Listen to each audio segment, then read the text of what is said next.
Good morning. बताएं कौन कौन से स्टॉक्स हैं आज आपकी लिस्ट में? जी हाँ, सबसे पहले जो है फोकस में रहने वाला एवेन्यू सुपरमार्ट्स। यहाँ पे सितंबर क्वार्टर की अपडेट आई है।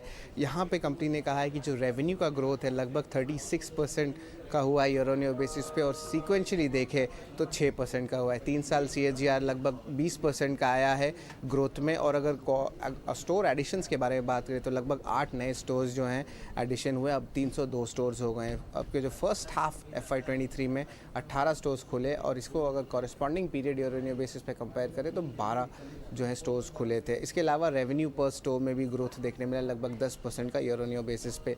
मैरिको की भी अपडेट आई है Q2 की, हालांकि नंबर्स जो है थोड़े मिले जुले हैं।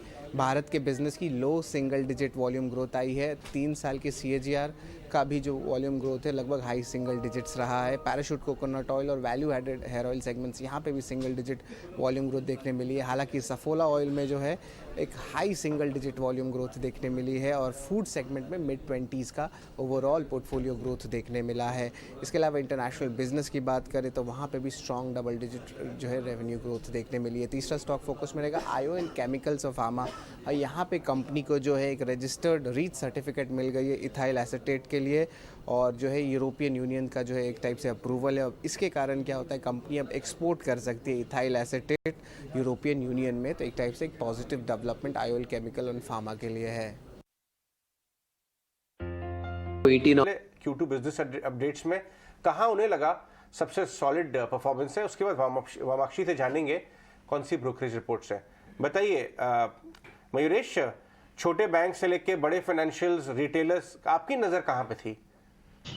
इनफैक्ट अजय, काफी बैंक्स ने बेहतरीन Q2 अपडेट्स दिए हैं। तो अगर हम Karur Vysya as an example बात करें, जो एडवांसेस ग्रोथ रही है not just year on year but quarter and quarter as well, I think उसमें एक अच्छा खासा ग्रोथ देखने मिला है। एट द सेम टाइम जो क्रेडिट डिपॉजिट रेशियो है along with CASA ratios have shown sequential improvement.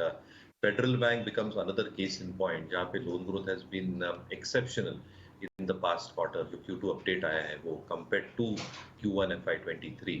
CD ratio again has improved और मेरे हिसाब से I think commentary should be very good as well. DMart का कल जो update आया, I think one of the biggest revenue growths that we've seen in Q2. और सबसे मजे की बात अजय वो है कि उन्होंने ऑलमोस्ट 100 से 120 स्टोर खोले पिछले 3 वर्षों में। Where a lot of stores were non operational because of covid. वो स्टोर्स अभी जो स्ट्रीम में आएंगे along with a huge contribution on top line, कहीं ना कहीं I think even this stock should probably on your radar. तो मुझे लगता है आई थिंक HDFC के नतीजे मोर और लेस इन लाइन जो एक्सपेक्टेशन के अनुमान से ही रहते हैं in terms of their earnings delivery. But I think ये जो 2-3 स्टॉक्स हैं in terms of Q2 updates, I think थोड़े एक्सेप्शनल रहे हैं जो मार्केट एक्सपेक्टेशन है। ठीक है, ऑल राइट, एब्सोल्युटली। तो ये चर्चा जारी रहेगी एवेन्यू सुपरमार्ट्स और Q2 अपडेट्स की जहां बात हो रही है, इस पर भी और डिटेल डिस्कशन करेंगे। और हम ट्रेड्स देख भी रहे हैं, Q2 बिजनेस अपडेट जहां जहां शानदार आ रहे हैं वहां पर आप रिएक्शन भी देख रहे हैं। कल फेडरल बैंक पे आपने अच्छा खासा रिएक्शन दिया, HDFC के Q2 अपडेट्स आए, लेकिन इस वक्त वामाक्षी